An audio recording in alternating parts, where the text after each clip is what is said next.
Dumb Guy Live. We're here. Happy Tuesday, everybody. I hope everybody's Tuesday is going well. I spent the last Tuesday was Valentine's Day, so we all spent that with other dudes talking about wrestling. So that was pretty cool. Yeah. Jamie and Murph, how are you guys doing today? Not great. Well, I'm Not hold on. Why isn't Murph not great? Because I was watching Liverpool. I was watching the Liverpool game. Went up 2-0, and then they mercifully scored 5 on us, and that wasn't very fun. Good. Well, Who I was was Real Madrid.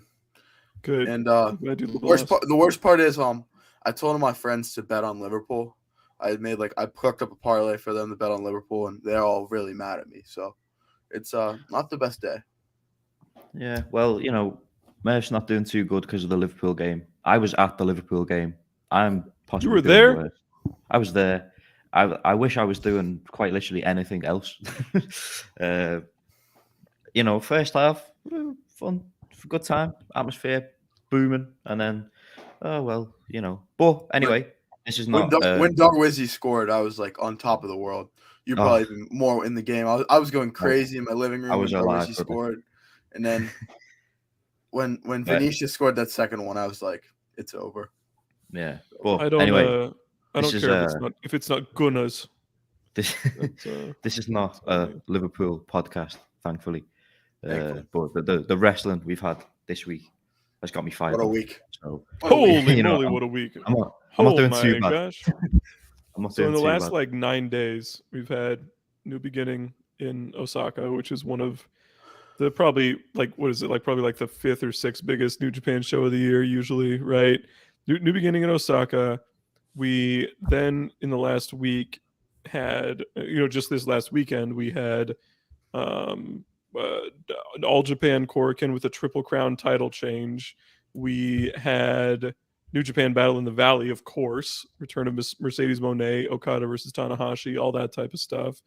We then come back and we have today Keiji Muto's retirement show at the Tokyo Dome, which we're going to kick off today. But I feel like there's like so much other stuff that I didn't like. There was like the TJPW Tag Team Tournament Finals a couple weekends ago. What else was this weekend? I feel like there was other stuff. Oh, I'm thinking of Elimination Chamber, which we do not care about on this show. But Asuka, Joshi, former Joshi wrestler, got the win. So that's right. That's right. There's our connection. Oh. Sami Zayn, former KOD openweight champion. That's true. or actually, guys. Wait, no. El Generico, he's dead. It was El Generico, not Sami Zayn, right? Right, fellas? Right? Okay. Isn't he dead? Like Orphanage in Mexico? Well, we like to have a little bit of a joke on Dumb Guy Live sometimes. But okay, let's talk about today. Keiji Muto retirement show, Pro Wrestling Last Love, produced by Pro Wrestling Noah, but in all but name. This was absolutely a Noah New Japan co-produced deal, right? 30,000 strong in the Tokyo Dome, as Commodore Laz says himself, to give us what I thought there were 4 excellent matches on this show. One of the best, I just think, pure retirements ever, because it also affected somebody else's retirement, of course. Another, I thought, just perfect retirement for who he is, for Nosawa Rongai, and just great wrestling up and down the show. Just perfect vibes all throughout. Only real damper on that was Diamante's injury. But let's start with Murph. Murph, you are the resident Keiji Muto guy. Just overall, taking a look back at the whole package, thoughts. What do you think of this show? This is very, very high praise, especially for me. But I will go as far to say that I thought that Keiji Muto Grand Final Pro Wrestling Last Love holdout in the Tokyo Dome was the best Japanese pro wrestling show since January 4th, 2017. Wow. I don't know. I don't know if that'll hold up, an opinion for me, But after I got done watching that show, I mean, I think 6 out of the last 7 matches were 4-star matches, which is unreal to me. I gave over 4 stars to 6 out of the last 7. It had the big fight feel, which I love, of the century. I mean, the crowd was awesome. This was the best Japanese crowd I've heard in a long, long time. Noah's stage and production was tremendous. The entrances were tremendous. The matches were tremendous. I thought the commentary done by Justin Nipper, Mark Pickering, and Stuart Fulton, I thought they did a great job on the call. I think Stewart's awesome. I think Stewart is like as good as they come when it comes to English commentators. And it was really nice to hear Justin on the broadcast too. No, Justin, I don't think he's experienced doing commentary, but he had some little stories that he would tell, which I thought just added. And also Lenny Hard, I mean, who I think is the best ring announcer in English ever. Ring announcing was awesome. No, this show was tremendous. I told the guys before this I could talk for 3 hours on this show alone. Wow. Oh my God. I mean, we're gonna go from the top, but this show, I literally I didn't want it to end. It was, oh my God. Wrestle Kingdom this year was pretty good. I thought it was a good show. But to me, I'm gonna look back on the Tokyo Dome show. This is gonna be the Tokyo Dome show for me because this was just amazing. Jamie, overall big picture thoughts on Pro Wrestling Last Love. Well, first I want to say, echo everything Murph said about the production. It's not an original point, but these Noah shows, there's something else for the production. I don't think anyone really matches them. The show itself, unfortunately, I've not watched the whole show because I've had a pretty busy day, but I've skimmed through the early portion and I've watched everything from the All Japan match in full, which I think is that's when it really kicked off. Yeah. But I can give my thoughts here and there on some other little bits, but in terms of the quality, I'd have to go back and look through all the shows we've had since that Wrestle Kingdom in 2017, but I'd struggle to outright disagree with Murph's point just based on everything I've seen from that show. I thought it was incredible. Retirements were both incredibly well done, and it's just some really great matches. I think it's one of the great Japanese pro wrestling shows of all time, and I think it is pretty clearly for me the best Japanese wrestling show since the pandemic, at the very least. There have been some really good shows, some really good New Japan shows in the couple years preceding that, but so I'd have to go back and look to see if I agree with Murph's WK11 assessment, but at the same time, it was just fantastic. Top-notch wrestling, top-notch storytelling, top-notch environment, top-notch production. Genuinely, what more could you want? And not only that, but and it's not like it was all those things for just one promotion that maybe you don't follow, right? If you follow Japanese wrestling at all, even just the tiniest bit, you recognize names on this show and you recognize the performers and things like that. Or say you're just a super Dragon Gate fan, something like that, right? Dragon Gate, of course, had their own match on the show, right? But they also, so many people on the show have Dragon Gate ties and things like that. So I think that whole package together. I just want to say it now because I don't think I'm going to say it again, but seeing Ita's music in the Tokyo Dome, literally, so good. It gave me goosebumps. It was so I saw this guy's music play in Kobe Sanbo Hall last week, and now it's in the Tokyo Dome. That's just it felt not All Together was for Japanese wrestling, but it felt I kind of disagree with Parker's point that it was a Noah New Japan show because I disagree with that. I think it was a Noah show. But I think so many other promotions just chipped in. But I think it was definitely a Noah show. But I mean, all the promotions that were represented here, Kento coming out and seeing Kento, Yuma, and then Mr. Voodoo Murders come out with them. That was just so awesome. So this show was literally, a pro wrestling festival, which is I think what Keiji Muto wanted. So I think a good summation of how incredible this show was. I got emotional at 3 different points throughout the show. First, even though I'm not a huge fan of the company, I actually did get a little bit emotional at the TJPW wrestlers coming out and just with their completely unique, and the idea of Joshi getting this massive stage on the Tokyo Dome, and unlike at Wrestle Kingdom this year, they really, which was more of just a quick little match to set up the return of Mercedes Monet. You know, they got a legitimate match. They were the longest of all the prelim matches up to, like, I think the All Japan match or maybe the Dragon Gate match. I can't recall. But they got tons of time to do what they needed to do. All their top stars were there, showing up, showing out, doing what they needed. The crowd, you know, huge pop for like Shoko Nakajima's Tope. It was really cool to see. So that was great. And then, of course, the two retirements, the 2+1 retirements, right? When Nosawa was leaving, he's getting he's like, come on, bring it on, bring it on. Because you can tell he's pretty broken down, but he needed to do this match. And then there's, of course, Muto and one other person, as we'll get to right now. So let's start with that main event. Keiji Muto's final match, taking on Tetsuya Naito. They go 28 minutes. I think in terms of... So I think the Kaito Kiyamiya match had a better story to it because it was obviously so central to the present and future of pro wrestling, Noah. However, in terms of actual like match quality, and I might even prefer like the Go Shiozaki match, right? Early, because it was just such a unique spectacle, something we hadn't seen in forever. I think in terms of a pure wrestling match, I think this is maybe the best one that Muto's had since he started this Noah run and subsequently his retirement tour. I thought Naito was flawless in his role. He did everything right.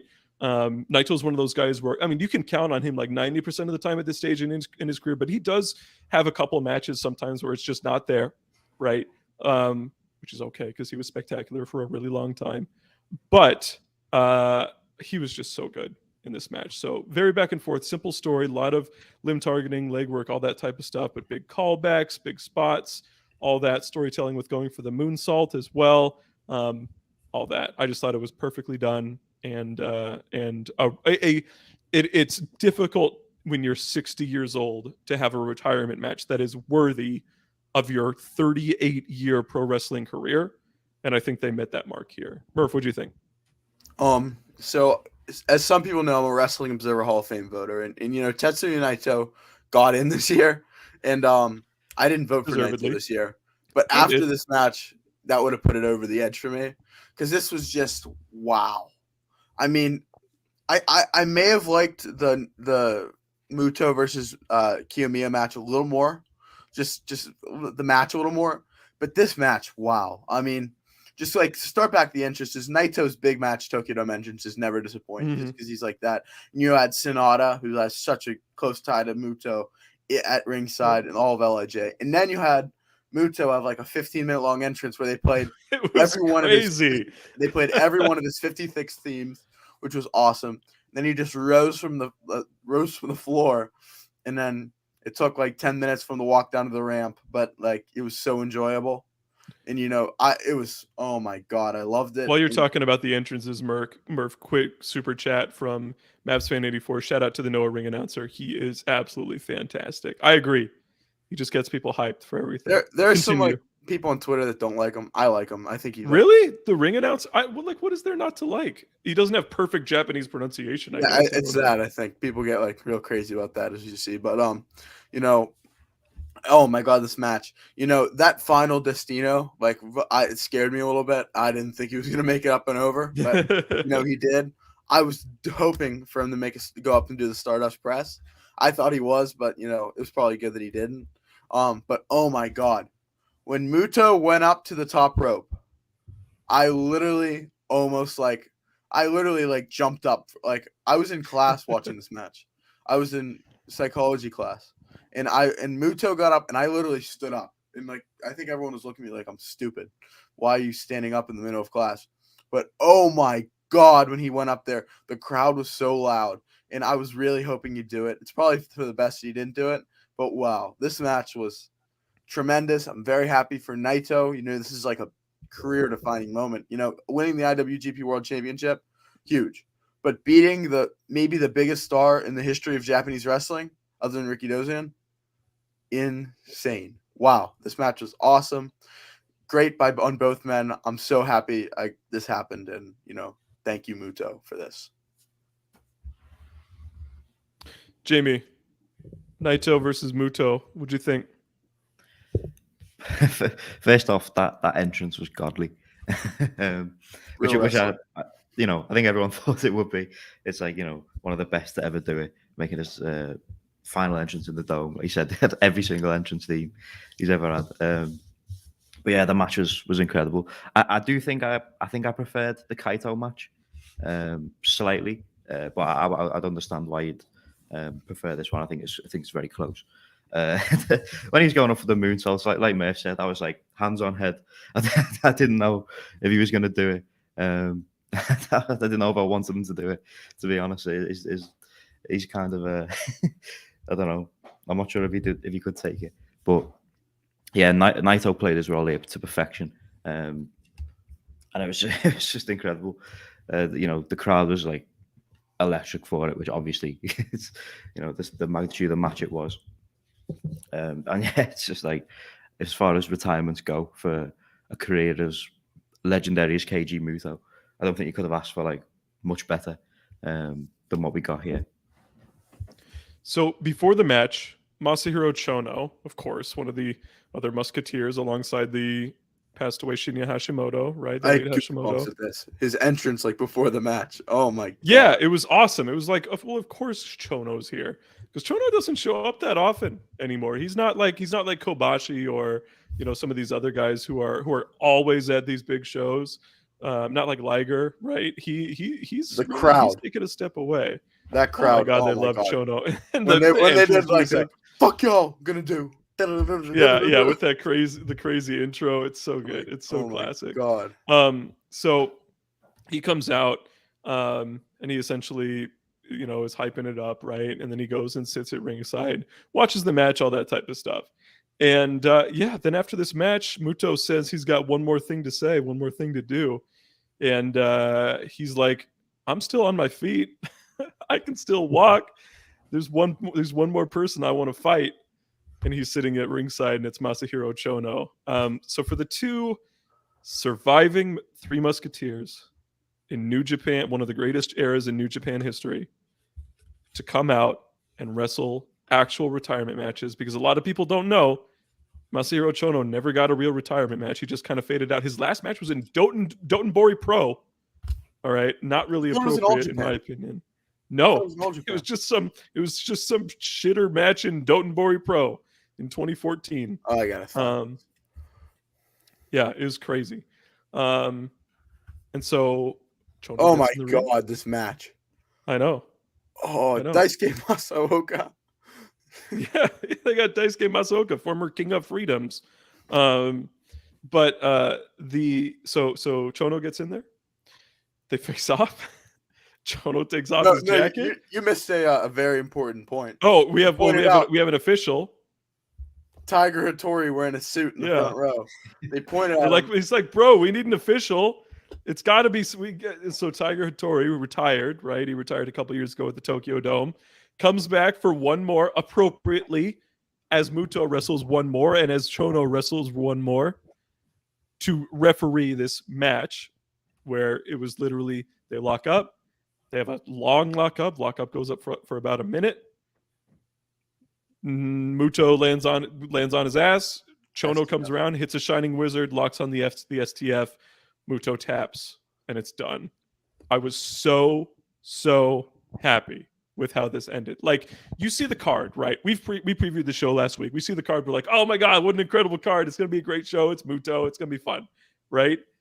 And then to surpass the card and put on something else even further with an even greater spectacle than we could have even imagined on this show, to give Chono an actual deserved retirement match that everybody in Japan gets. Everybody gets a retirement match in Japan if you retire on your own terms. Chono, for whatever reason, it didn't happen. So for him to get that in a main event of the Tokyo Dome against his other surviving Three Musketeer, in Muto, I think is just perfect. And I think it shows how much of a genius Keiji Muto is. How did you guys like this bonus secret match to main event the Tokyo Dome here? I loved it. It's like, I thought it was perfect. When you mentioned when Tiger Hattori got up, Muto was like, "Oh, we need the referee," and without like a second's hesitation, he's like, "Well, yeah, I'm here." Gets up, and it's just it was perfect. Did you? I don't know if you've seen the what's that? Yeah. Did you see I think it was a Tokyo Sport article. I think it's come from Noah. I don't know how like legit it is because I've just seen like a translation of it.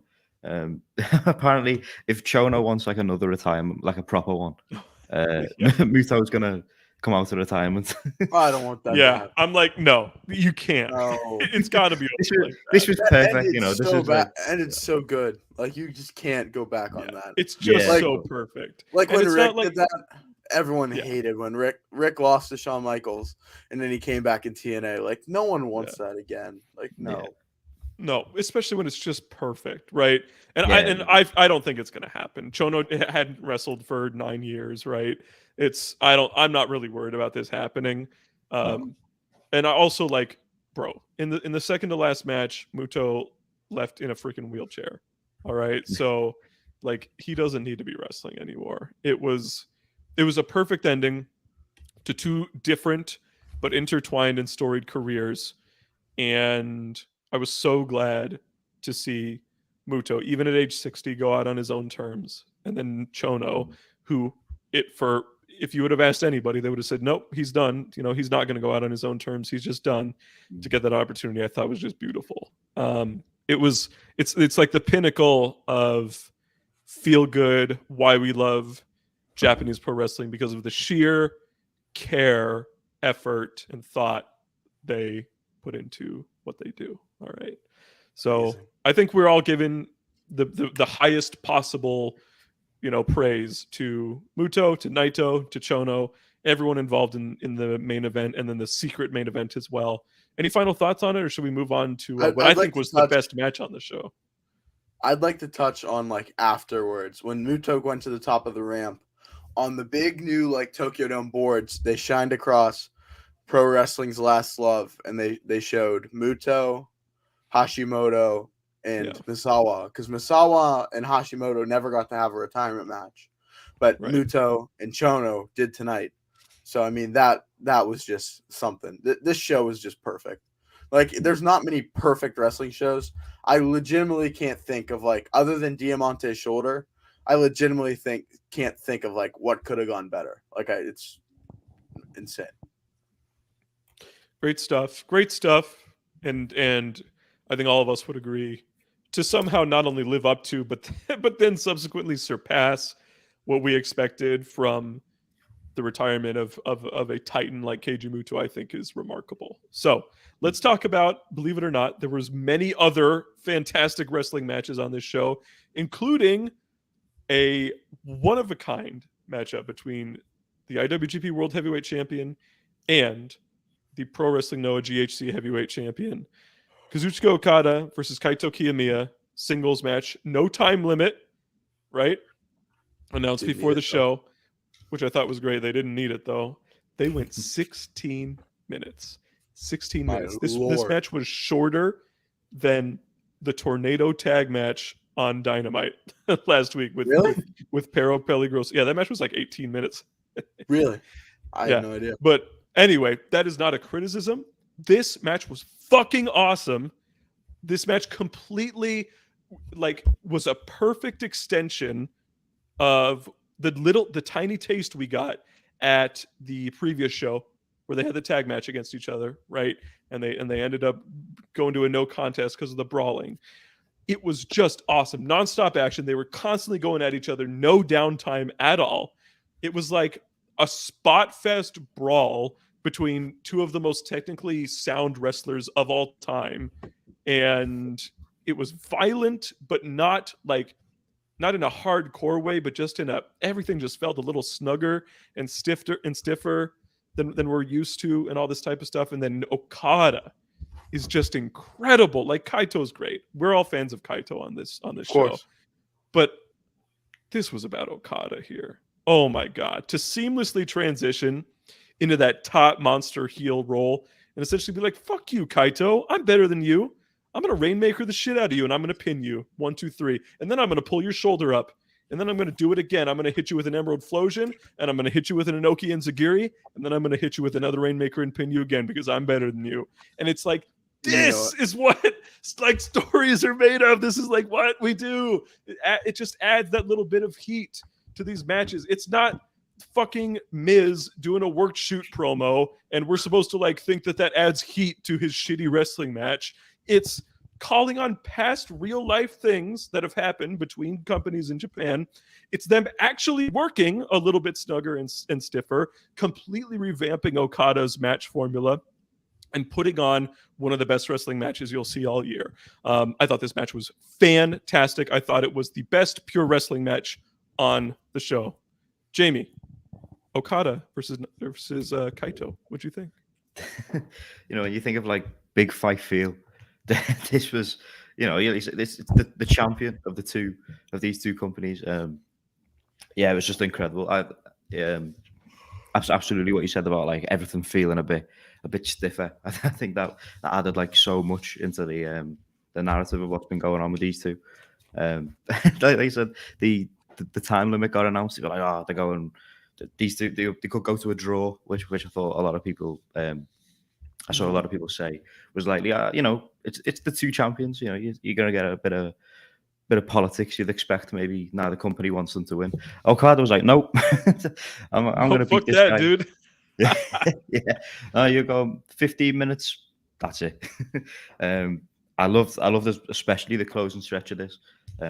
Like when he pulls him up, and I'm like, now he's gonna kill him, and then hits that Emerald Flosion, and then the Rainmaker. It was like, this was perfect. I don't know what the next step between these two is. I assume we might get some more in the future. Kaito's not going to take it laying down. He'll come back at some point.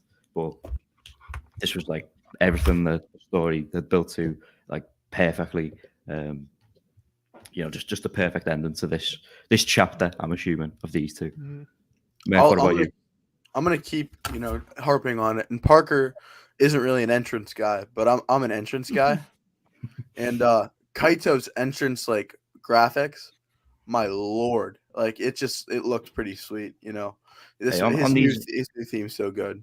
On these Noah shows, I think it's pretty easy to be an entrance guy of the production. Yeah, they've got those 8K cameras or whatever it is, and it's just like, no, this was unreal. I really enjoyed this. It was so different to every Okada match that like caught you off guard, but in a great way. I really enjoyed it. It's like a top 5 match of the year, probably for me, probably even lower. I can't think of it off the top of my head, but wow, great match. I think Okada and Kaito. I'm really ready for Kaito to absolutely murder Jack Morris, or get murdered by Jack Morris, because it's either one of those things are going to happen. I don't know which one. Jack Morris. You mean Jake Lee? Oh, Jake Lee. What am I saying? He already beat. I meant Jake Lee. My bad. But great match, and a great match on a great show. So, I want to take a brief little reprieve here to talk about if there's been one criticism of this show that I've seen consistently, it is that New Japan went over in all their matches that they had. I mean, I thought Amakusa would win, but like I'm not. Which really I thought was preposterous. Like I was like, no way they're beating fucking Hiromu. Oh wait, we didn't even talk about it. Kyle just brought it up. The My Way video. That I'm not a big video man, how do you not like get a little teary at that? God. And then Naito has this like remixed like punk rock version of My Way that they're playing behind it. Oh my god, it's so good. These VCRs are great. Sinatra, I'm a big Sinatra fan, and just seeing here like when Sinatra kicked in, oh my god, that You're was a big Sinatra fan. What? Yeah, my bangers. No, like when I was a kid, my grandparents would always play it in the car, so I had to learn to like it. Cool. Yeah. Nice. Okay. Yeah. Just all the production was great. Yeah. So I did. So the criticism I was seeing was that New Japan went over. I don't think it matters that much. Like, I don't know. I just don't It think had a it's big that big of it a had a big deal. fat Noah logo in the middle of the It, do- show. Isn't that it good enough? doesn't hurt. It doesn't hurt Kaito to lose to Kazuchika Okada. It doesn't hurt Amakusa to lose to Hiromu Takahashi, right? I don't know. It just doesn't feel that like that big of a thing to me. So It's people looking for a reason to complain. yeah, Like, I guess so. Like if you don't like New Japan and you really like Pro Wrestling Noah, then yeah, you probably feel that way, I guess. But I don't know how you couldn't like New Japan after their start to the year. You know it's fake, right? Like that's what I say to these people. Like it's literally That's a good point. You know, it's literally fake, right? It's not. Yeah. You know? So yeah, I didn't mind that at all. All right, let's move on. Couple more great matches on this show. I thought so I also thought Hiromu versus Amakusa was absolutely spectacular. Oh, me as well. Amakusa like literally like impressed me so much. I was not Amakusa didn't really impress me much like going into like the show. But like, oh my god, he was great. He came off like a star in the entrance and then he just like went off. It was great. I think I'm blown away that this is the same guy who was Hao. Like Hao had no charisma. He was just a guy. He was a good worker. Like he was a good wrestler, but there was nothing defining or notable or memorable about him at all. But since the rebrand, he spent a good amount of time in Mexico, grew out his hair. He's got the new Amakusa name. He's got the new look and everything. He does that insane through the ropes Fosbury flop is essentially what it is, which is just preposterous, right? He dives like with his back facing the sky through the ropes, or with his front facing, with his like he's facing the ceiling through the ropes, and then he backflips after making it through onto his opponents, like into the guardrail. It's just preposterous and it's incredible. But I thought this match between it's an awesome move. Great. And they had a lot of history together, which I actually wasn't aware of, which surprised me because I'm pretty it was like anybody New Japan from like 2012 on, I'm pretty in tune to their history. So to find out that they had actually like been on a tour together in Europe early on in their career was pretty interesting to hear. Jamie, I didn't know like this one. Murph, Murph's connection's a little bit shaky right now, but Jamie, what do you think? I wasn't sure what to jump in there because I don't know what's going on with Murph. Good. But, you know, yeah. For Amakusa, I've really liked them since coming back. I've seen a lot of like mixed reviews, even like some people within like the wrestle purist circle. You know, they've not been like totally convinced. But I really enjoyed this match with what was the recent match he had, the title match. It was Junta Miyawaki. I thought that was really good, and then this one was like that even surpassed. I thought this was like really good. Obviously, we know about Hiromu, you know, right. One of the best. Yeah, we don't need to like, you know, explain how good he is. But this is like a really great standout performance for Amakusa, and I think he probably won a lot of people over. And that dive, like you mentioned, I don't know how he does it. It's crazy. I watched the clip a few times, and I'm not quite sure. It's like I'm watching him do it, and I'm like, how? But yeah, no, this was just another like excellent match on this card. I thought. And this more than any of the. Am I back? You're back. And this match more. Well, you might not be. You're a little off time. I'm sorry, buddy. This match, I thought, more than any of the other Noah versus New Japan matches on the show had at least a chance of the Noah person winning. I didn't think there was pretty much any chance in any of them. So I did get into a lot of the late near falls and kickouts and everything. The crowd was really into it too. So yeah, I thought this one was great. Murph, I want you to respond to me immediately after I stop talking. So respond now. Yeah. Yeah, you're a little behind. It's okay. So Nosawa Rongai was the third person to have a retirement on this show. Nosawa, super unique career in wrestling. Obviously, spending the last few years of his career in Noah, right? He was the booker for a long time. I don't believe he still is, but I could be mistaken on that. Also, all that stuff is like really like hard to pinpoint anyway. You know what I mean? Spent a ton of time in All Japan throughout his career. He had his own promotion, Tokyo Gurentai, which was based off a stable they had in All Japan and all that as well. But he was also known, he spent a ton of his career in Mexico too. And he ended up sort of melding all of these different styles into really his own unique kind of vibe throughout his career, where he could do lucha, he had technical skills, but he was also like a cheater and like a hardcore brawler too, which I thought was just always a very interesting combination. And I think he more than made up for physical limitations with charisma and storytelling and just knowing and just like talent evaluation too. Like you look at the people he idolizes, they're crazy spot fest luchadors and they're the big like Noah shooters like Fujita and Funaki and all those guys, right? So that's not that far off from my taste as well. But Nosawa Rongai had his retirement match as well. They only went about 5 minutes against Taiji Shimori and Geto, and you could tell. I think you probably were you able to watch this one, Jamie? Yeah. I caught this one. So I think you could tell that he was really struggling to move in this one, but he's in there against Ishimori and Geto, and just 5 minutes in, Ishimori's just like, you know what, it's over. Hit the bloody cross. He's Nosawa's teaming with Mazada, his Tokyo Gurentai teammate, and they just kind of walk out together. Nosawa takes it in. First of all, he's booed, which I think is just perfect for his career, and then everybody starts to rain him down with the cheers. So it was a shitty match that didn't make any sense, and it involved some really talented people and some people who are kind of not that good. And to me, that is a perfect summation of Nosawa Rongai's career, and I think he probably knows it too. So, Jamie, do you enjoy this? Yeah, echo everything you said there. It was perfect. And Nosawa Rongai, and I think largely for his recent time in Noah, he's not the most popular in some circles. So I think a lot of people were kind of they were happy to see the back of him. But no, he's, like you said, a super unique performer.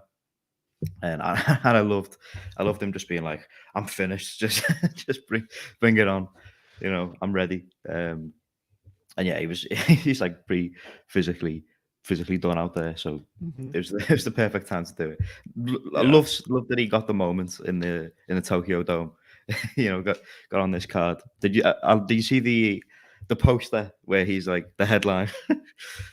It's like an Arena Mexico poster where it's like Nosawa Rongai last match versus, and then down in like tiny text below it's like Keiji Muto versus Tetsuya Naito and Kazuchika Okada versus Kaito Gimi.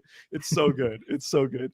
Yeah, I love that. I love that so much. And yeah, the idea that he's not self-aware when it comes to that stuff is just preposterous. Like he obviously does it tongue in cheek. And yes, I love that he was able to kind of strap his retirement to Muto's here, because he's obviously a big reason why Muto maintained the big time relevance into 2023. If you'll recall, before he joined Noah, he was spending most of his time in, of course, his own promotion, Wrestle One, right?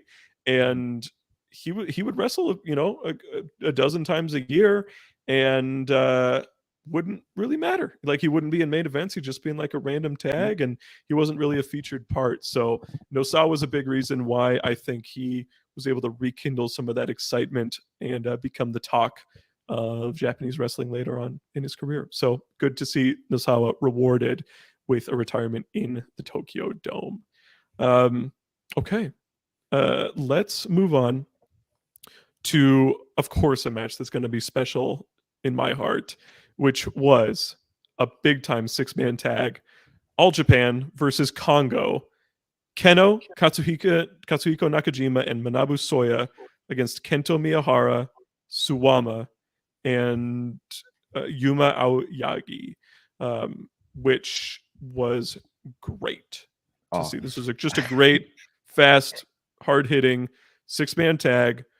lots of heat because there's so much history between Miyahara and Nakajima.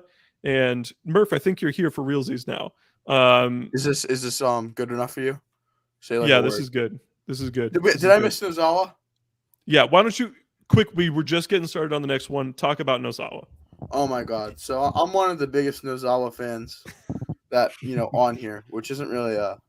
That's not saying that much. I think we're both in agreement there.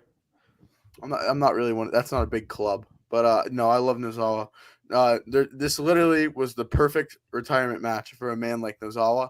It was him and his best buddy versus one guy who's basically a Dragon Gate alumni kind of, and then also one guy who's a booker. So that covers all the facets there.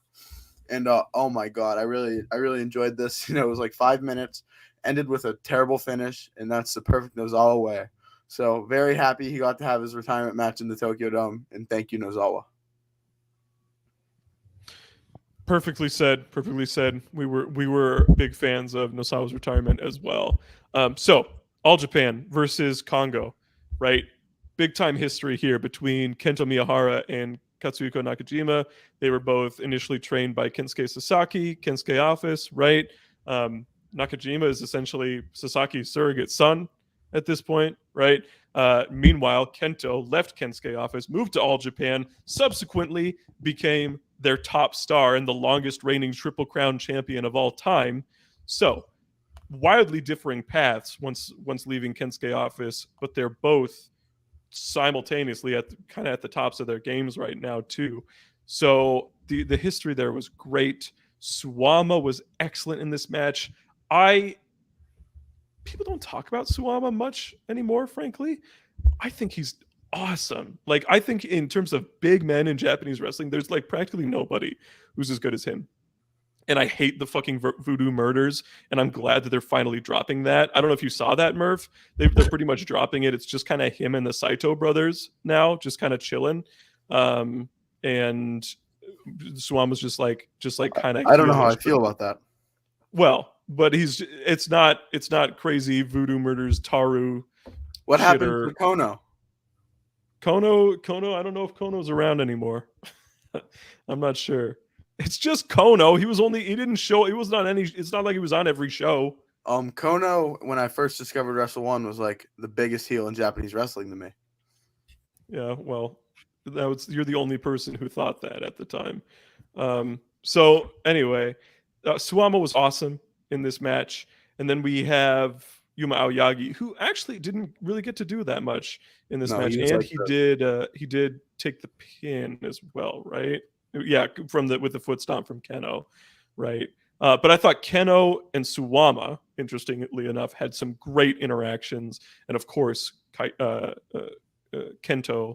and Nakajima did as well. Soya's in there too. He's reliable. He gets the job done and that type of stuff. So I have two highlights of this match and one thing I was really mad about. The first highlight is I really liked Nakajima's showtimes on Kento. I thought he was putting a little extra on those showtimes, which it's one of my favorite spots in Japanese wrestling too. Oh yeah, and it's showtime. Also, hearing Kento's music in the Tokyo Dome was awesome. Just hearing in the graphics look sick with the All Japan thing. Now here's my one bad part. We didn't get the clap. I was so mad. Kento, I was waiting for it. Miyahara Kento. No, this was awesome. Just seeing Kento in the Dome was fun enough. And he was over. Like people knew who he was, which I also thought was over. They love Kento Miyahara. And how could they not? It's Kento. All Japan isn't the biggest company in the world right now, but the crowd was very into their entrances and pretty loud for it. So I love it. So I'm thinking, and so notable stuff, and then Jamie, I'll let you talk about this. I just want to mention this before we forget. I think it's pretty damn obvious that Nakajima is in the Champion Carnival. And I also think, notably after the match, Kento had words with Masa Kitamiya, who was doing commentary. I think he's the other one. I think he's the other X. It's Masa Kitamiya. I really just fine with me. Absolutely. I really hope it's not Soya. You don't want it to be Soya? What if we get Soya? What if we get more burning wild? I don't want burning. I want the wild. I want Get Wild. Jamie, Dude. you have recently become a gigantic Kento Miyahara fan as well. My influence is spreading. How did you enjoy All Japan versus Congo here? Oh, I love this. This is one of my favorite matches of the year. I thought this was excellent. Wow. Yeah. But if you said All Japan's not one of the biggest companies, it's not one of the biggest companies right now. We're gonna make it one of the biggest companies right now because these guys are incredible. I'm glad you highlighted Suwama. I thought We Suwama should have was the incredible. Saito Bros on here since can't they speak English? Like, can't we have Yeah, them on? they're half American. Yeah. We should try and get them on soon. But yeah, no, this was amazing. I'm liking the direction they're going with Nakajima and Kitamiya possibly being in this Champions Carnival, because one of my big takeaways from this match was I want to see some singles matches between these guys. Oh my in here. God. Like that, especially that the Kento Nakajima match. If we get that, that's gonna be something special. I really want to, when we did our draft, little while back, the early stages of Dumb Guy Live, people who were here probably remember I had the Beast Division. The interactions between Suwama and Manabu Soya would absolutely, fit right in my Beast Division. So I'm kind of, I want to see a bit of that. Yeah, I just thought The draft was so much fun. I want to do another one. It's I been love like the 3 draft. months. We should do a yeah, Joshi we one. need, Joshi one. yeah, Joshi ones. That's probably the next thing we can do. But this match was incredible. Yuki Rai first pick. If you're not already Yeah, go watching, for it, bro. if you're not already watching Kento Miyahara, Watch it's- All it's- Japan. All Japan as a whole. It took me a little while to actually find it myself. I wasn't a huge. I watched a little bit every now and again, but Parker's been putting the good word out for a long time. I love it. And people are a lot more people are finally seeing it. We're going to talk about another big Kento match a little later in the show. But he's having a great year, and this is just another top quality match on top of that. One thing I want to say about Suwama, he was one of the most hyped trainees to enter pro wrestling ever. All right, in Japan at least, right? He was like a minor version of someone like Angle or someone like Gable Steveson or someone like that, right? Not quite to that level, but I mean, he was really hyped. He was a national champion amateur wrestler, and he's 6'1", built, right? He carries his size really well. He's 3 inches shorter than Jake Lee, but he somehow looks bigger than him. But he had his pick of the lot. He could have gone anywhere he wanted to go in wrestling, and Keiji Muto specifically, when he was president of All Japan in the mid 2000s, recruited Suwama. So really nice connection there.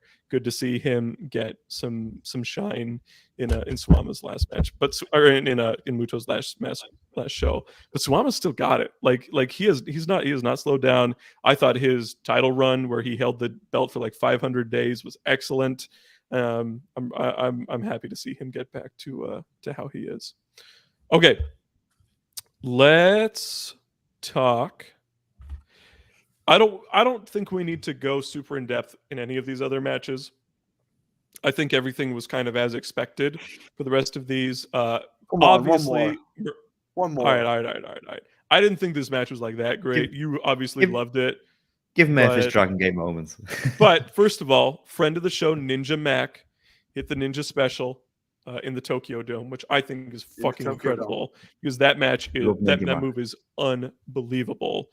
But it was great to see, of course. Ihode Dr. Wagner Jr. is in there. Marufuji's in there. He was tag champs with Muto within the last couple of years, right?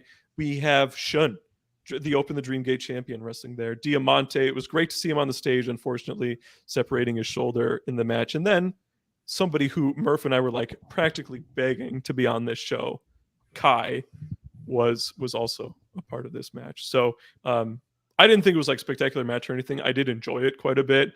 But Murph, I'm going to turn it over to you. Dragon Gate versus Noah. Please, El Hijo de Dr. Wagner Jr., please come to Dragon Gate just for a cup of coffee. He'd be the biggest guy on the roster by a mile. I need it. I need him versus Big Boss. Give me that. Oh and my! then Oh, we're I'd set. love him versus Big Boss. I want to see him versus We're set. Yamato. I want to see Yamato face everyone. So I mean that's a common Yeah, theme. me too. But no, I really enjoyed this match. I gave it 4 stars. I understand Parker probably disagreed, but I really liked it. And then yeah, so I imagine we're getting to the part where Jamie hasn't seen a lot of these. So there's a DDT offer match. Frankly, Murph, I don't know if you agree with this. I thought this was just like okay. I thought it was just like it's nothing I haven't seen before, but just because it was in the Tokyo Dome, it was a little better. Yeah. We had a 10-man tag with all the Noah Juniors going up against each other. We have this like I would like to say Peros. Takeshi Masada looks so much like Takeshita. Like it's like it's crazy. It's like they're related.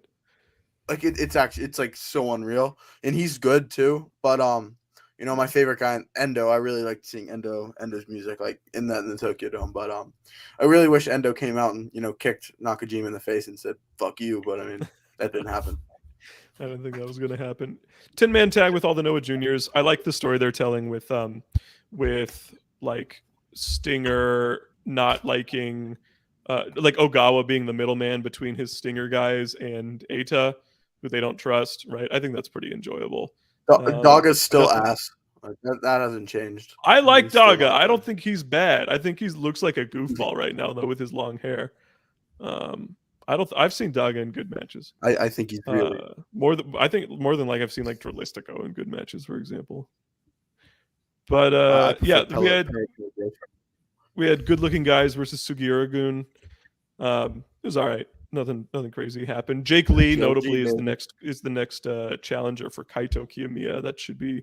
It's a big test for Jake Lee. A lot of people hate him. I don't really get that, but I like the new Jake Lee theme remix. Really like the new theme remix. Yeah, it's well.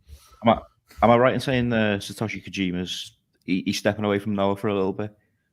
He might be because after losing the tag titles and then then he took the fall here. Yeah.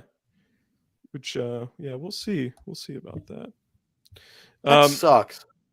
Who wants that? Like, well, I mean, it could just be Noah. I don't want that. I mean, Noah is they book unpredictable stuff all the time, so who knows, right? TJPW match. I'd actually thought up until the All Japan match, I thought this was the best match on the show. Yuka Sakazaki, Miyu Yamashita, Shoko Nakajima, and Rika Tatsumi against Mizuki, Maki Ito, Miyu Watanabe, and Yuki Rai in her natural environment of star. Nothing like it. Yuki Rai fucking sucks. She's bad. She was the worst part of the match, but obviously building to Yuka versus Mizuki at the big show. Murph, you're delayed again. I'm sorry to say. Fuck. And then just I'm trying to fucking Christ. He's gone. Get him out of here. It wasn't that big of a deal, bro. You just refresh. That's all. No, he's already he's taken a lot today with that Liverpool match. He's on. Right, it happens. He's had enough. Okay. Yeah. Okay. That's gonna do it for the show. I think we're all in agreement. Not for our show, but for Pro Wrestling Last Love. Genuinely one of the great shows, great Japanese wrestling shows ever. I'm gonna watch. I'm gonna try and watch everything I missed tomorrow. I'll probably watch the stuff I saw as well. Get like a whole run through of the full show. I'm gonna have to do the rest of the show Ibu style with no. He's going Ibu style. Oh, I'm sorry. This show's too big of a show for me to not talk, but I'm not trying to deal with that again. So I'm Ibu style. Lamora, I have not watched this match yet. I need to. Just haven't gotten around to it, but I've heard it was great, which is a little surprising because Hyper Masao was involved, but I've heard great things, so I'm looking forward to it. Okay. Believe it or not, there were actually some other important things that happened in the world of Japanese wrestling this weekend. One of which was, goodbye, Murph. One of which was, the return of fucking Sasha Banks, Mercedes Monet, to wrestling. Her first match in 9 months. Her first match since walking out of Monday Night Raw as tag champs with Naomi. She comes out and she wrestles New Japan Battle in the Valley. I have not seen the main event yet because I watched I was up at 6 a.m. that morning, and by the time the main event started, it was like 12:45 a.m. and I was tired. But I stayed up for Sasha, for Mercedes, because it was about as anticipated as I've been for a match, like in forever. Okay, and again, I'm so impressed. I just love wrestling right now, Jamie, and I think you're with me here. Once again, something that you have impossibly high expectations for. The thing that if you're an American wrestling fan and also a Joshi fan, the big dream thing was always, what if Mercedes Monet left WWE and tried out Joshi? Tried out other things. It was the first thing when she like walked out of WWE. Me and like a lot of Joshi fans were kind of like, that's the dream, Stardom or wherever she would end up. I kind of like, I didn't believe it. I was like, she'll go AEW for a bit. Might get 1 or 2 matches. And then she came out of the Tokyo Dome. She's like, she's going to do stuff with New Japan and Stardom. I was like, oh, this is it. We've got it. We've actually I think I've been waiting for a long time. And it was amazing. You said you stayed up for it. I stayed up far too late for this. Because I stayed up for Elimination Chamber. I watched Elimination Chamber. Yeah, so that was my life. My life was so stupid that Saturday. I get up at 6 a.m. to coach speech and debate all day. I get home at like 3. I take like a half-hour nap. I'm back up because I'm covering Elimination Chamber for the Wrestling Observer. I'm doing that, and then I'm like, oh yeah, Battle in the Valley starts like, and then it was delayed because they had those technical difficulties. Which that was not technical difficulties. That was bullshit. It was not technical. That's cap. That's straight cap, bruh. Come on, don't do that.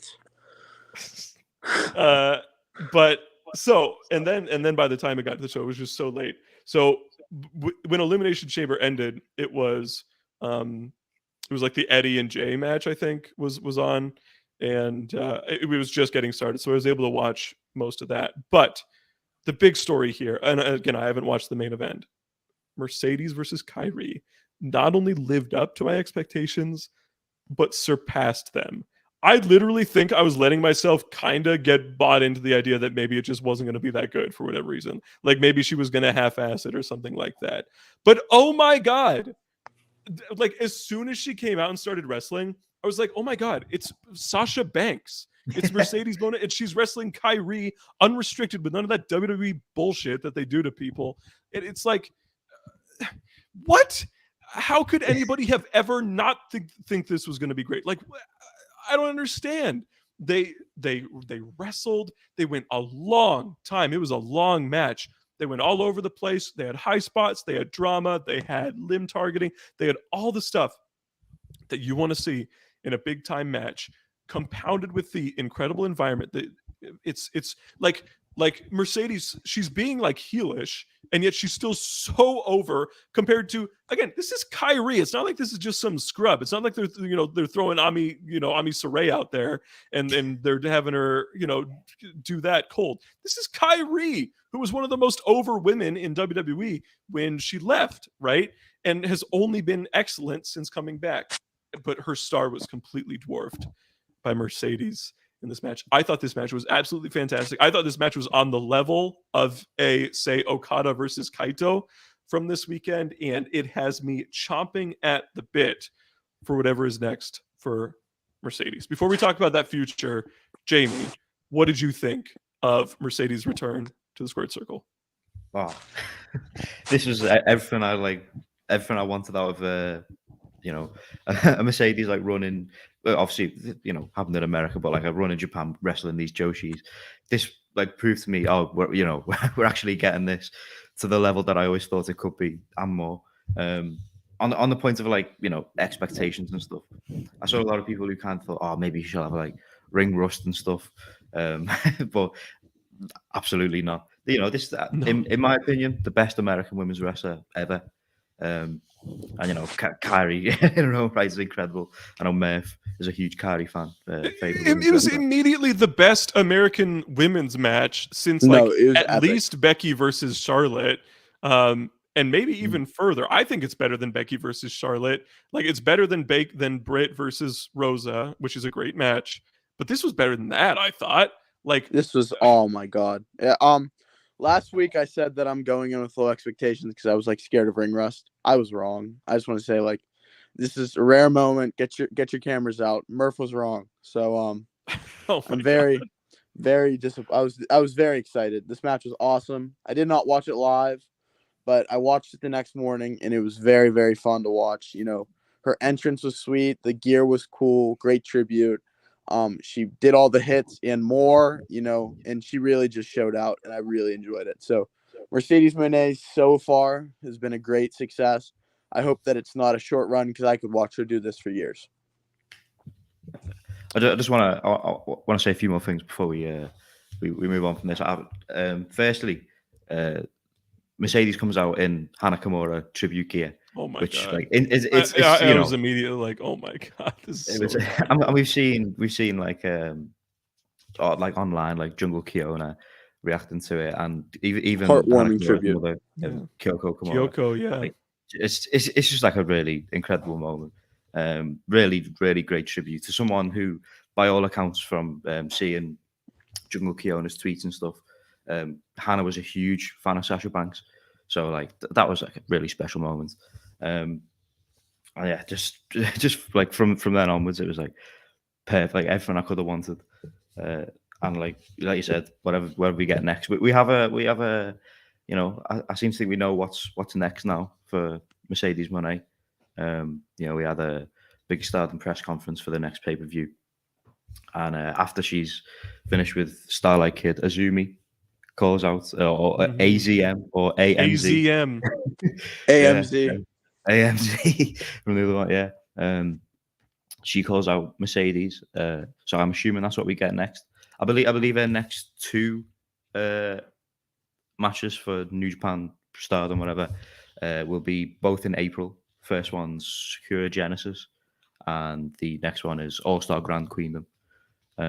So whether this match is like the Sakura Genesis match, I don't know.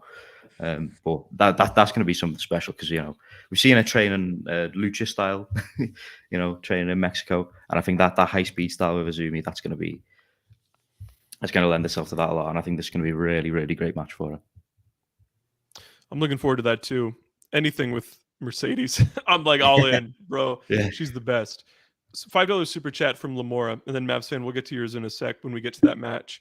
It's just cool that a top American wrestler had that much love for Puro Joshi to pursue a tour like this. I hope she stays outside of WWE for a bit. I hope she stays outside of WWE forever.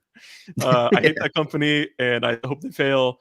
And the fact that Sasha had potentially her greatest career match, you know, the Bayley matches are great, but I mean, I'd have to go back and watch and see if I like this or the Bayley match is better. In her first match outside of the company, I think is a testament to the limits that company puts on wrestlers. Same thing with Kairi, right? Kairi coming back, it was the same deal. Kairi never had matches as good in WWE as she had before. No, she was a Kabuki warrior. Yeah. Their one singles out in WWE was a DQ finish. Yeah, it was DQ finish, Thunderdome. That just shows you Raw. everything you need to know. Like that's exactly. Yeah, like look like at what we got garbage. between these two when they're given. Yeah. You know. Yeah, what a shitty fucking company. If you like that company, like die. The company sucks. I covered only it for watched the for Wrestling Cody Observer Rhodes. this weekend. If Cody Rhodes wasn't a part I of watched it. for Sheamus, who was not on Elimination Chamber. Not on the show. Cody Rhodes wasn't on Elimination Chamber either. Why would you not put Sheamus or Gunther on Elimination Chamber? Or Drew Well, McIntyre. Or Drew McIntyre. Drew McIntyre. I can recite. Did you guys know I can recite Drew McIntyre's debut promo after he attacked R-Truth in June 2009 from memory? You see, that's some shit you would do. So, like, you know, I'm not surprised by that. My name's Drew McIntyre, and the party is over. He's like talking about R-Truth. My favorite rare Drew McIntyre fact is his first WWE theme is like a knockoff police song, like Sting of the Police. Like it's like a knockoff. Oh, it's so funny. Like just search it out. Drew McIntyre's old The Police theme. WWE's garbage. Okay.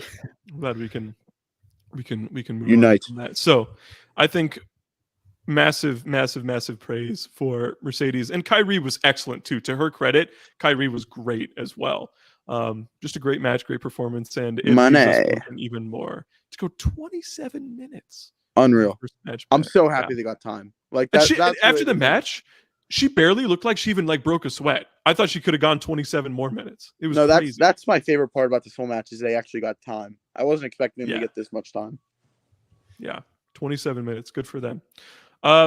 Murph, did you watch the main event? Did you watch Tanahashi versus Okada? It was as good. I gave it 4.25. I thought it was a great match, but not a great Okada Tanahashi match. Yeah, Is how I yeah. See, describe that it. is that not exactly what I thought it was going to be? Is that See, not but exactly I was just what a little I too said? bull. I was a little too bullish, bro. I was just a little too bullish. You just bought into Okada versus Tanahashi, and I was like, they're gonna take it easy, kind of, bro. I forgot that Okada was gonna have like another banger like the next week. like so. literally like 36 hours later across an ocean. Yeah, I didn't really think that through, but it was good. It was great. That's the only things I saw from that show. I saw Jay White and Eddie a later date, which I thought was good, not great, but Yeah, I saw let's the talk last about two matches. That's the other notable thing. Let's talk about loser leaves New Japan. Eddie Kingston versus Jay White. Eddie Kingston won. He won clean. He pinned Jay White. And that was that for Jay White in New Japan. We'll see. I actually thought the match was great here. I thought there was really good drama, even though I was pretty confident that Jay White was losing. There's still, you never know. We've had a couple of teases in the last few years where Switchblades have been like, I'm gonna go to the Royal Rumble. Sorry, that was my really bad. Like kind of like South Kiwi. Pacific, like a Kiwi. Hello. Anyway, no, because he's like teased that he's gonna go to WWE or do whatever. You're actually going to New Japan Rumble. Strong. Oh, wait, sorry, ROH. Yeah, what if he You're going just to stay? Yeah, he's gonna go to Ring of Honor. Oh my god, that's like that one like hurt me when I read that. Yeah, so yeah, Mavs fan 84 $1.99 super chat. Kingston is the man. Match with Jay Wright ruled. Yeah, I really enjoyed this match. It was good. It was good. It was good. And we just haven't seen that much of Kingston recently in AEW for whatever reason. So it's been nice. It was nice to see him have a great match on a show. It feels like just like factors outside of his control have kind of screwed. Well, sometimes in his control, but like just outside factors have changed his feuds and matches. So it was good to see him in a singles match like this. So the other notable thing was the post match here. Jay White's like laying there because he's had the shit kicked out of him by Eddie Kingston. And do we even have to talk about this? Yes, we have so to. Bad. It's notable angle. It's leading into the New Japan Cup. New Japan doesn't do angles. Oh my god, this was bad. So, you don't really, wow, you really don't like David Finlay, huh? So David Finlay comes out with a shillelagh, and he whacks Jay White with it, and he cuts I thought a baffling promo that I did not. I was like, what is he on about? He's talking about being a gaijin, but he's like complaining to another gaijin about it. And some people thought he was going to be the new Bullet Club leader, but I didn't really get that vibe. So I don't know if you guys got that vibe. I think that sort of comes. Yeah, I think that sort of just stems from like, oh, he attacked the current one. So yeah, that's kind of what we're used to, I guess. I feel like it's gonna be Phantasmo if it's anybody, but yeah, I like Phantasmo a lot more than Dave. But like, what was he on about? Like, what? What was he talking about? This promo was the equivalent of like Merfeld, the Ole Gunnar Solskjaer. What is my man waffling about blood? Yeah, like he was just saying like random shit. Like, what are you like? It's like, what are you talking of? Like, spit it out, dude. It legitimately was like an Eric Cantona, like when he's doing like the award show speech, and he was just talking about like random shit. Like, Jamie, you know what I'm talking about? Eric Cantona. Like, yeah. He's like just talking about like just saying random words that like had nothing. Like, what was this guy doing? So anyway, clearly I feel like Finlay's going to go pretty far in the New Japan Cup, which is fine. I think he's a good wrestler. I just hope he doesn't do like heel shtick BS in his matches, because I just don't enjoy it. In New Japan, I'm really over it. Like, I don't think what you do to replace Jay White is to make another Jay White. I think you let a wrestler be themselves, and maybe you can pick up some of that slack. Mavs fan 84. Any love for the Homicide Filthy Tom match? Homicide the man. Don't care what y'all say. I thought they worked really hard, but I was just so tired, and the crowd was completely dead after. First of all, watching Jay White's last final New Japan match, and then that crazy promo that went like 10 minutes. That I love just said Homicide, very but little. I don't really like 2023 Homicide. I mean, Yeah, I Homicide, think he's you know, I think he's kind Trailblazer, of big washed. Sorry, Mavs New York fan. guy. You know, I have to love him and respect him, but you know, he's just not that great. He's kind of washed. Filthy Tom, I love. You know, he's just a real good guy. Okay, that was the big time notable stuff. I guess Kenta winning the strong open weight titles, pretty notable. But I haven't watched the match, and frankly, it's not what people are talking about from this show. So, Parker, your black child showed up. Your excuse me? African child. Parker, your Pardon black me? child. My African boy, Parker's long lost child. $1.99 super chat. Should I do an X? No, I shouldn't. Papa, No, when are you? no. No. Papa, when are you coming home? Mom left also. Sad face. Aw. Oh, mom left. Who was mom? Because I'm like struggling to remember who mom was. If you would let me know with a second super chat, Parker's long lost child, then I'd be happy to. Maybe that'll help me figure things out. I guess what I'm saying is, the more super chats you send in, the more likely we're gonna sort this out. Okay. Yeah, So yeah, that's we need to know what happens next in this. This yeah, load, so. and I know, and now if you send like a $50 super chat, you can type a lot of words in there, which is nice.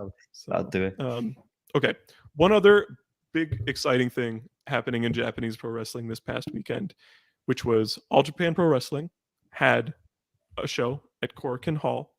First of all, I want to quickly note that Naruki Doi is now their junior heavyweight champion, which I am so behind. I'm so hyped about that. Naruki Doi, like when he first said, "Oh my god, you love that girl." Oh, she's perfect. When Naruki Doi first said he was like becoming an exclusive freelancer for Dragon Gate, I was a bit worried because I thought he'd like just be like doing shit everywhere. But basically, he works the same amount of matches like televised in Dragon Gate that he worked before. Like that just didn't change at all. And now he's working, instead of like working shit or house shows, he's working, you know, All Japan and DDT. So how can you not love this? I mean, Naruki Doi right now is just a lot of fun. He's Universal Champ in DDT. He's Junior Champ in All Japan in a wacky stable with Minoru Suzuki and Hokuto Omori, which is great. And I'm behind on the Rey de Parejas, but they were doing, you know, he's doing well there too. So I mean, yeah, Yamato, yeah, geez. So yeah, it's really cool, and Doi's just great. Like it's fucking Naruki Doi. Like I love when Dragon Gate guys are able to be junior champs in other promotions because they're like always better, right? Like Atsuki Aoyagi's great, but he's not Naruki Doi. So it was really cool to see him win that title.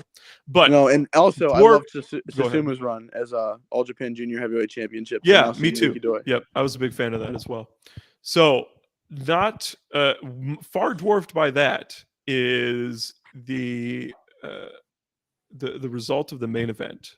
Kento Miyahara defending the All Japan Triple Crown Championship against Yuji Nagata, New Japan legend, main evented Tokyo Dome. He was already a GHC and IWGP heavyweight champion. Yuji Nagata at age 54 has won the All Japan Triple Crown Championship. Crazy. I first want you to talk about just like booking reaction. Like, how do you feel about it? Then we can talk about the match. What do you think, Murph? My first reaction was a little bit of anger because I really like Kento Miyahara and I think his matches are so good.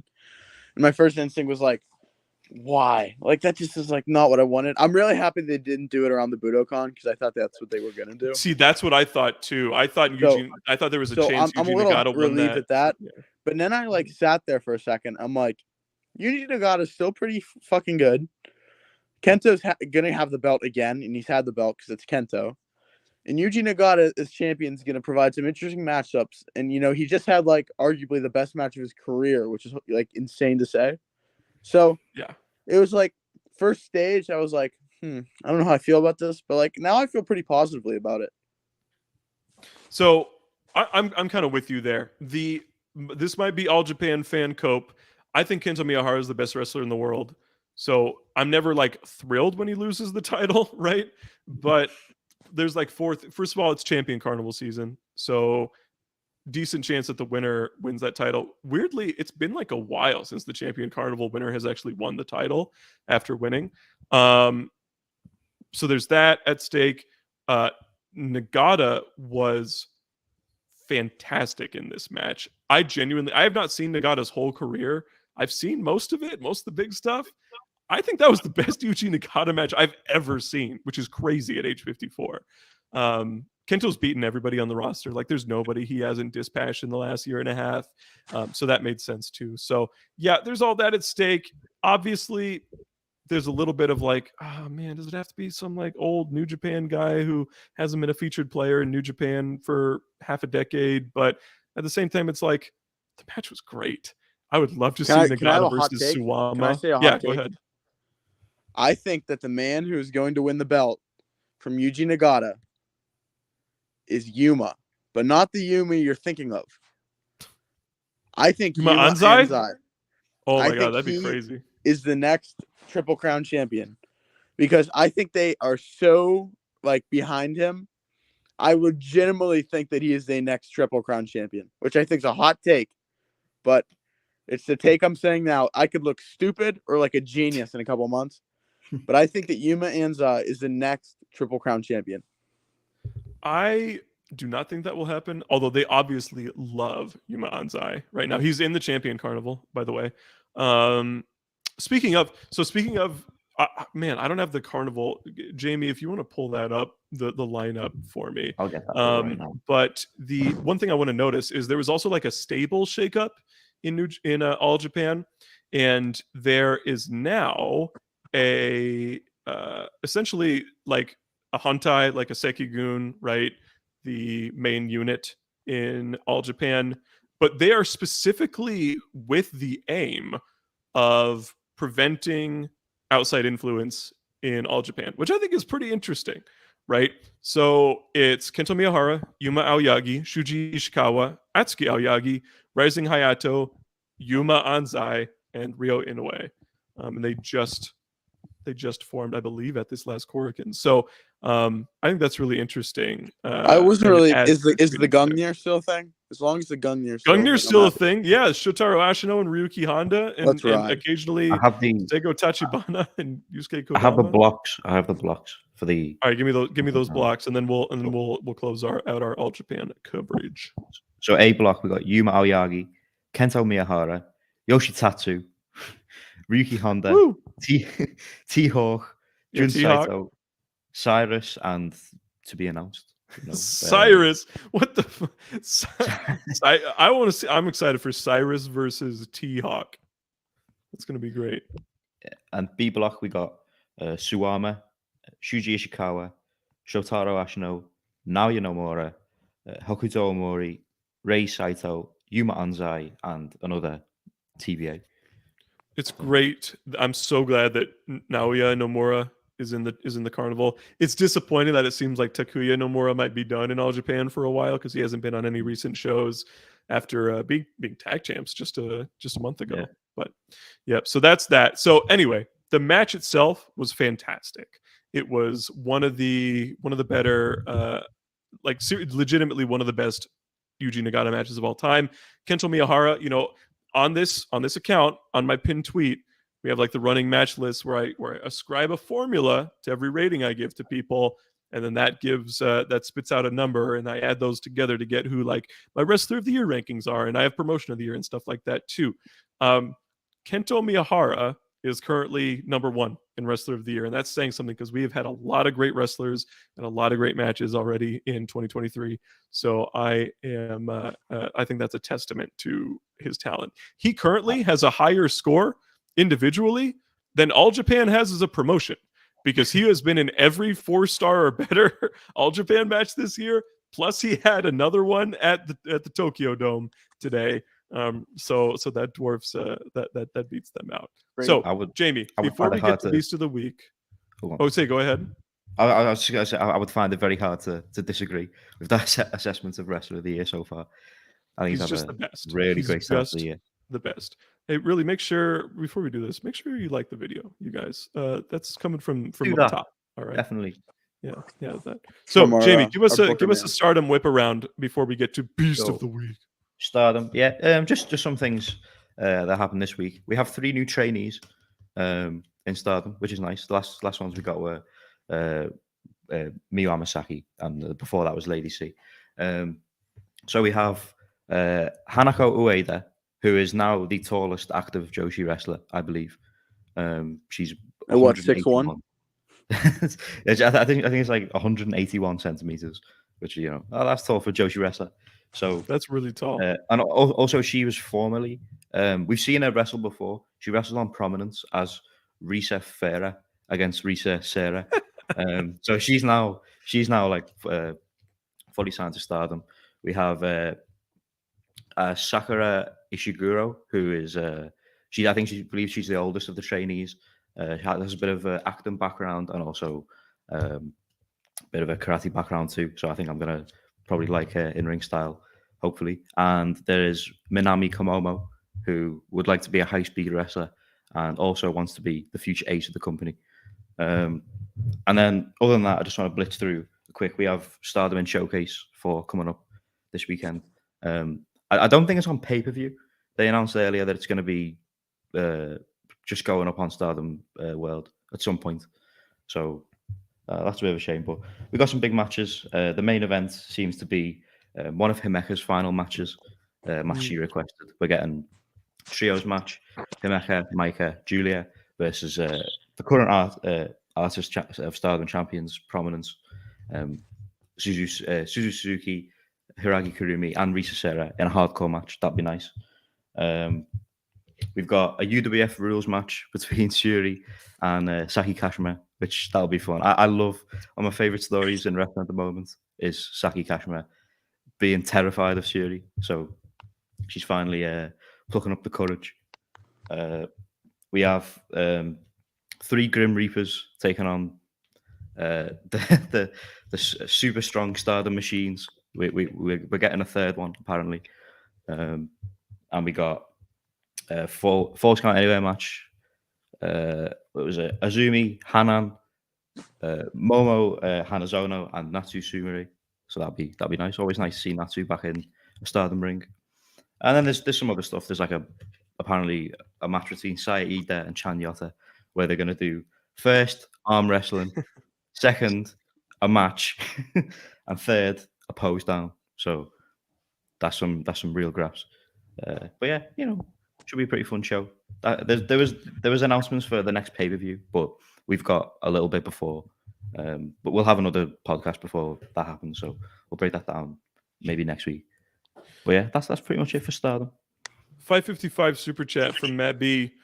Thoughts on Derby finals being Stardom's strongest B show in company history, and then my thoughts on Stardom main event scene being Ice Ribbon 2019. Was it that good? Was that Korakuen really good, Jamie? I think he's talking about the pay-per-view that's been announced for the. I got you. Yeah, because we're getting the finals. Yeah, not the final. I was thinking getting the Triangle Derby final. Like I said, I think we'll probably break that down next week because we got a little bit of time before that happens. But the card looks it looks pretty good.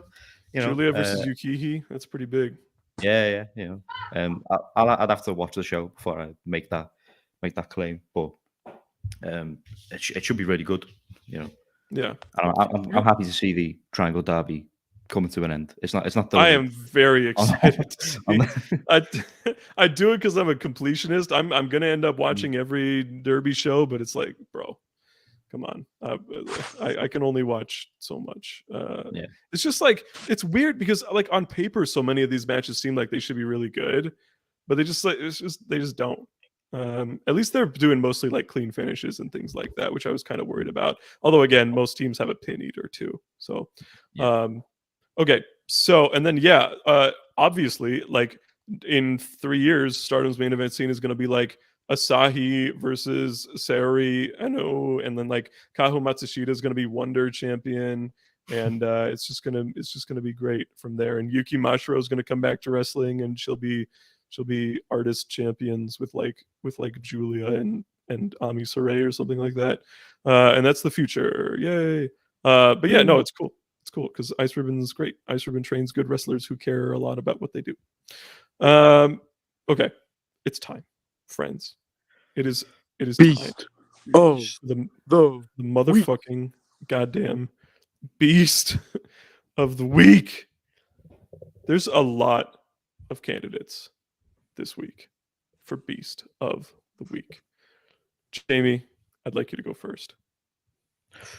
It's a tough one. I've not actually given this too much thought, so I'm probably just going to come up with a random answer. But you are very right that there's a lot to choose from. I think I'm going to settle on what was probably my favorite match of this whole big weekend that we got, and that was the Mercedes and Kyrie match. So my beast of the week is Mercedes Monè. Incredible match, delivered like we've already talked about, delivered beyond what a lot of people thought it was going to be. Hanakamura tribute was like, got me emotional. It was really, really nice moments. So we're excited for the future. Mercedes Monè, first out in a New Japan ring, beast of the week. Money. I hated that, and our listeners did too.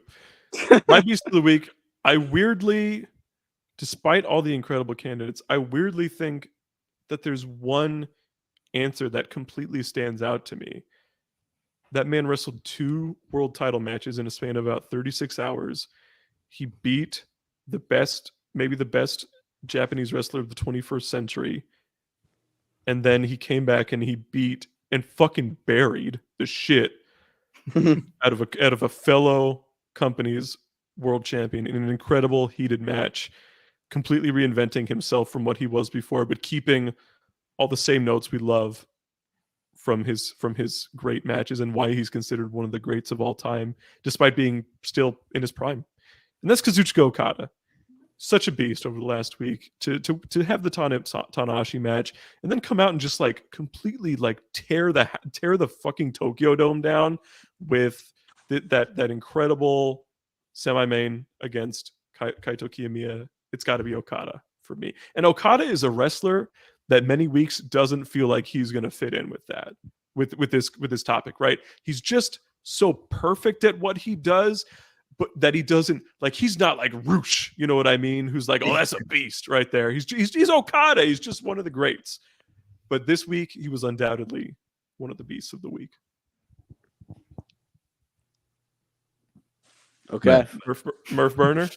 Okay. Sorry, there was no transition, so I thought you were going to say something else.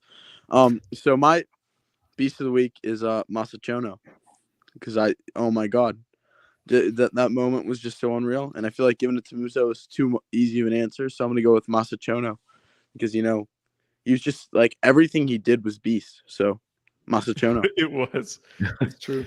Okay. I love it. Mercedes Monè, Kazuchika Okada, and Masahiro Chono are our beasts of the week. I imagine like 2 months ago when we're doing this, and that was going to be our 3 answers. No, that's crazy. Wrestling's so freaking crazy in 2023. Wrestling is you guys, all 33 of you watching right now.